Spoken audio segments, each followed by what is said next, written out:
Hi friends, আমি এখন কি করছি বলো তো? আমি এখন সকালবেলাতে উঠেছি, মর্নিং তো তোমাদের বলেছি। তো আমি এখন কি করছি, এই দেখো চা খাচ্ছি। শুধু চা খাচ্ছি নাকি?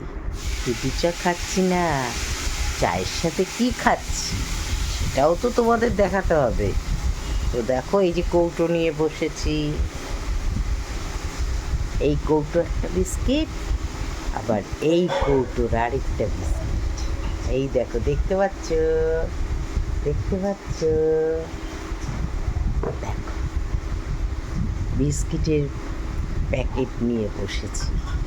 আমার বিস্কিট খেতে ভালো লাগে, তার সাথে আমার চাটাও ভালো লাগে। তোমাদের না জানালে হয়? সবাই তোমাদের চা খাওয়া হয়ে গেছে, আমার একটু দেরি করে চা উঠি, দেরি করে চা খাই, সবই তোমাদের জানাই। তবে আর কি, সারাটা দিন সবাই ভালো থেকো, সুস্থ থেকো, আনন্দে থেকো। অনেক অনেক ভালোবাসা রইল ছোটদের জন্য, আর বড়দের জন্য প্রণাম। ভালো থেকো, সুস্থ থেকো, আনন্দে থেকো। টাটা। আবার পরে দেখা হবে, কেমন?